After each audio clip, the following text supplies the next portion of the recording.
السلام عليكم ورحمة الله وبركاته. اللهم علمنا ما ينفعنا وانفعنا بما علمتنا. ملخص الوحدة التاسعة رابعة ابتدائي. هنا أول حاجة أنت خدتها في الوحدة دي كسر الوحدة. كسر الوحدة ده عبارة عن كسر عادي جدا من بسط ومقام، بس بيكون البسط بواحد. يعني مثلا زي 1/5، 1/6، 1/7، 1/10 وهكذا. ده اسمه كسر الوحدة، البسط بيساوي 1. طيب أهم سؤال في الجزئية دي بيقولك إيه؟ يقولك حلل الكسور دي بطرق مختلفة. 3 طرق مثلا. 7/8 ممكن تحلل ازاي؟ 2/8 زائد 5/8، بحيث لو جمعت الاتنين والخمسة هيطلع 7.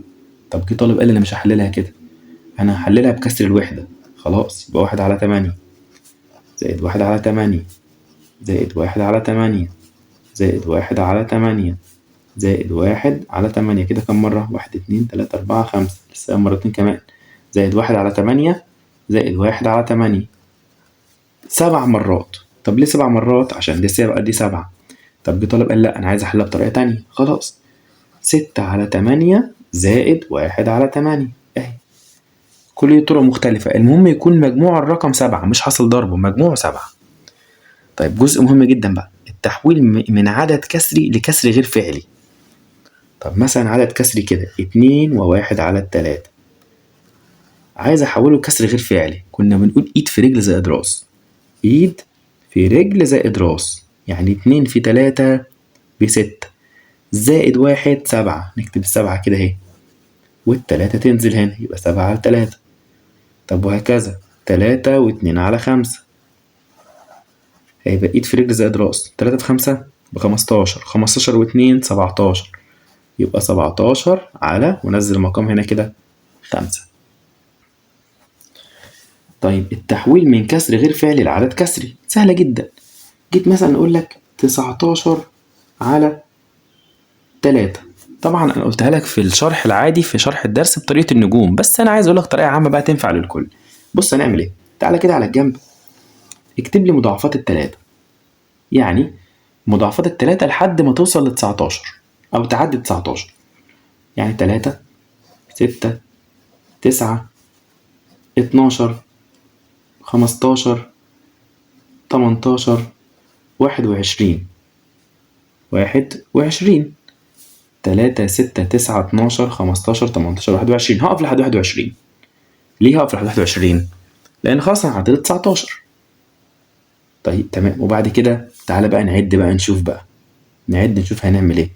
هي هنا 3 في 1 ب3، 3 في 2 ب6، 3 في 3 ب9 اللي هو جدول الضرب، 3 في 4 ب12، 3 في 5 ب15، 3 في 6 ب18. تمام. طب تعالى في دي بقى، مش دي قبل دي اخر، ده اخر رقم قبل 19. 3 في 6 خلاص، يبقى هكتب كده بيساوي، احنا قلنا 3 في 6 يبقى هنكتب 6. وبعد كده ال18 دي ازود عليها كام عشان تبقى 19؟ ازود عليها 1 تبقى 1، ونزل 3 دي كده يبقى 6 و1/3. طب مثلا طريقة تانية، مثلا 29/7 مثلا. تعالى كده على جنب نعملها اهو. هنعمل مضاعفات ال7. 7 14 21 28 35، اللي هي 1 2 3 4 5. طب تعالى نشوف، احنا قلنا احنا عدينا خلاص 29 في 35 اهي، خلاص يبقى مش محتاج دي. هنبص على اللي هنا، ال28 جاي عن طريق مين؟ ال4. 7 في 4 في 28، يبقى نكتب 4 كده اهو. وبعد كده ال28 ازود عليها كام عشان تبقى 29؟ ازود عليها 1، اكتب 1 كده ونزل ال7، يبقى 4 1/7. مهم جدا التدريب الكتير على الافكار دي عشان تعرف تعملها صح. طيب اللي بعد كده هنا جمع وطرح الاعداد الكسور الاعتياديه، سهل جدا. خد بالك المقام لا يجمع، يعني 10 و10 اوعى تقول لي 20 غلط. هتقول 10 و10 تنزل 10 زي ما هي كده، وتجمع البسط. 3 زائد 2 5، يبقى 5/10. طيب وهكذا بقى. طب هنا جاي قال لك 1 و4/5، ما ينفعش اجمع عدد عالي، عدد صحيح مع كسر، لازم يكون كسر برضو. لازم الواحد ده يتحول، الواحد يتحول لكسر. طب بص هنعمل كده الحركه دي، الواحد ده انا هشيله وهكتب مكانه 5/5 زائد 4/5 يطلع كام؟ 9/5. طب يجي طالب يقول لي أنا اشمعنى حطيت 5/5؟ أقول له عشان المقام ده كان 5. عارف لو المقام ده كان 6 كنت حطيت 6/6، لو المقام ده كان 7 كنت حطيت 7/7 وهكذا. طب هنا 1 ناقص 5/6 نفس الطريقة بالظبط. المقام هنا كام؟ 6، يبقى أحط هنا 6/6 ناقص 5/6 يطلع 1/6. طب هنا بقى 2 ناقص 5/6. بص هنعمل ايه؟ هقولك تعمل ايه. بص، كل ما في الأمر اضرب ال6 في الاتنين دي كده اهي. 6 في 2 ب12/6 ناقص 5/6. ضربت ال6 في الاتنين ونزلت ال6 مقام. ضربت ال6 في الاتنين ونزلت ال6 مقام. طب يساوي كده 12 ناقص 5 يطلع 7/6. طب جه طالب قال لي أنا عايز طريقة تاني، مش عاجباني الطريقة دي. هقول له حاضر. الاتنين دي قسمها 1 زائد 1. الاتنين هفكها 1 زائد 1 ناقص 5/6. تعالى بقى، الواحد ده مش ممكن أشيله. الواحد ده والواحد ده ممكن أشيل كل واحد منهم وأحط مكانه 6/6. يعني هكتب كده 6/6 زائد 6/6 ناقص 5/6. بس تعالى بقى نكمل. 6 و6 12 ناقص 5 7 يطلع برضه 7/6. قدامك الطريقة دي والطريقة دي، اختار اللي تريحك. طيب جمع وطرح الأعداد الكسرية نفس القصة. هنجمع رقم مع رقم وكسر مع كسر. يعني نقول 1 زائد 2 3. طب وهنا 2 زائد 3 5، والمقام لا يجمع، يبقى 3 و5/6. طب هنا طرح 2 1/5 ناقص 1 و2/5. هنا الواحد، لاحظ الواحد أصغر من الاتنين يبقى مينفعش تكمل. طب هنعمل ايه بقى هنا؟ لازم الواحد يستلف. طب بص هنعمل ايه؟ شوف هنعمل ايه. الاتنين دي فكها تبقى 1 و1، وهنا نزل الكسر ده 1 و5 كده اهو. الاتنين فكتها بقت 1 و1، والواحد و5 نزلت ناقص 1 و2/5. ده بيساوي، مش ده ممكن ده عدد كسري؟ خليه كسر غير فعلي.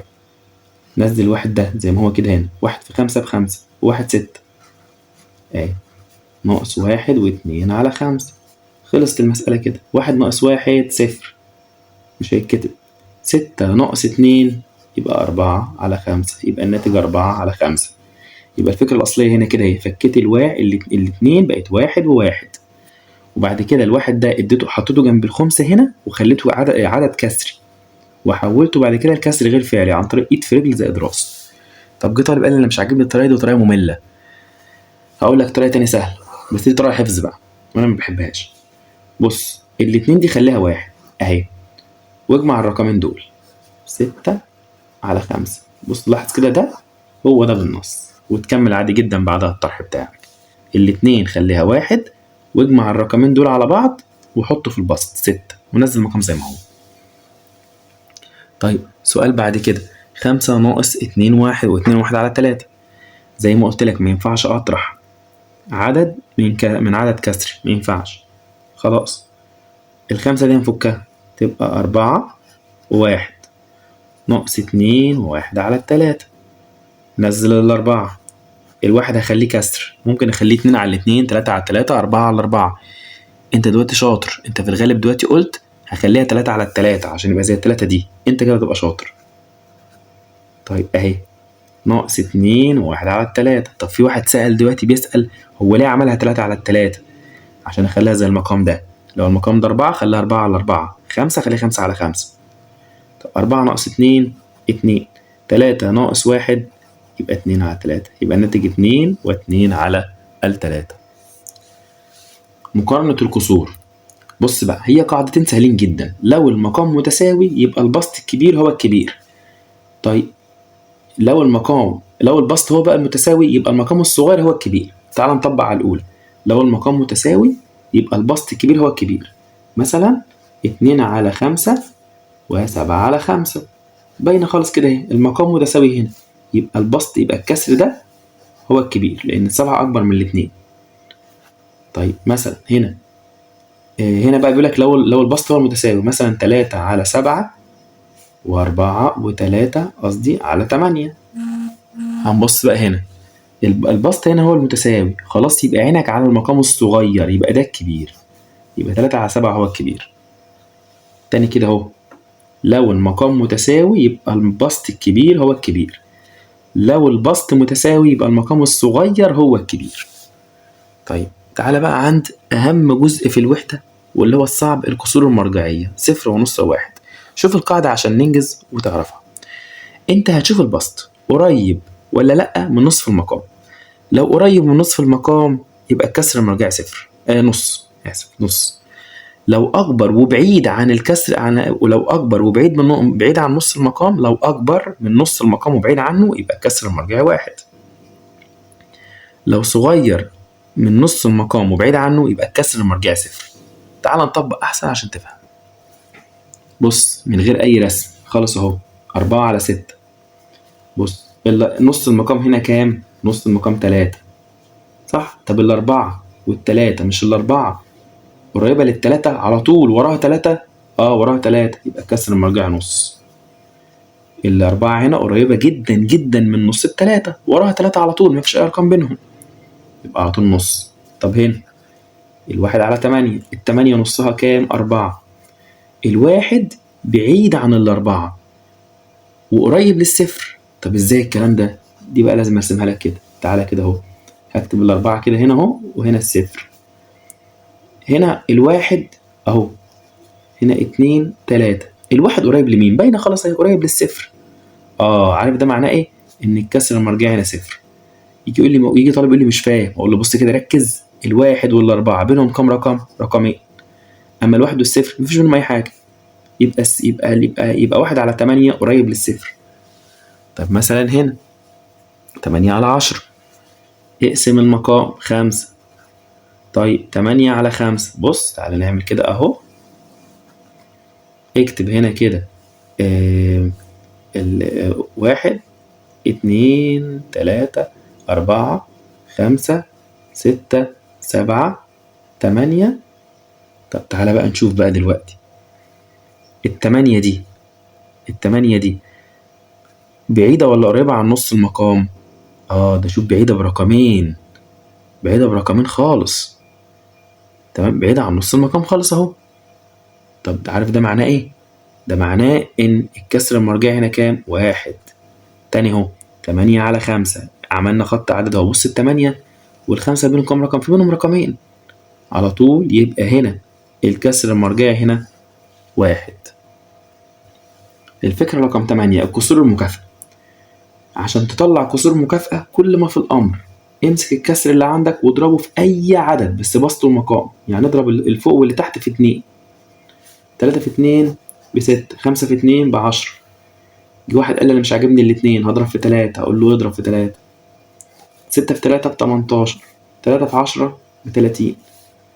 يبقى كل ده مكافئ لبعضه. 18 على 30 مكافئ ل6 على 10 مكافئ ل5 على 3. طيب 21 على 35. جه طالب قال لي انت عارف يا مستر انا ممكن اجيبها عن طريق القسمه؟ اقول له ايوه انت شاطر. قول لي ازاي؟ قال لي ايه بقى؟ قال لي انا ممكن اقسم ال21 وال 35 على ال5 على ال7. طيب هنا على ال7، هنا على ال7. طب 21 على ال7 فيها ال3، 35 على 7 فيها ال5، يبقى 3 على 5. 3 على 5 مكافئ ل21 على 35. يعني انت ممكن تضرب وممكن تقسم، اللي يريحك او المناسب في الحالة دي. سؤال الرقم المفقود من الأسئلة برضو السهلة جدا اللي لازم تبقى ضامنها. انت اسأل نفسك الواحد ازاي بقى 3؟ ضربناه في كام؟ ضربناه في 3. خلاص يبقى انا هنا بضرب في 3. طب اسأل نفسك بقى كام في 3 يديك 6؟ 2. يبقى 2 في 3 يديك 6، يبقى رقم مفقود 2. هنا اهو واحد في كام يديك 3؟ 1 في 3، يبقى انا بضرب في 3. طب كام في 3 بقى يديك 6؟ 2.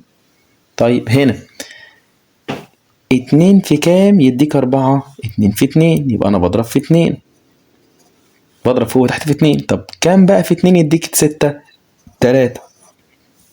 طيب الجزء الأخير 8، 1 في 9، 1 على 9 في 4. طيب يبقى نعمل إيه؟ 4 في 1 يبقى 4 على 9. طيب هنا واحد على ستة زائد واحد على ستة زائد واحد على ستة يساوي واحد على ستة في كام؟ عد دول كده، واحد اتنين تلاتة، يبقى تلاتة. طب لو كان هنا مكتوب مثلا نفترض يعني واحد على ستة، كنا نحط هنا أربعة، طبعا مش مكتوب، وهكذا وتكمل.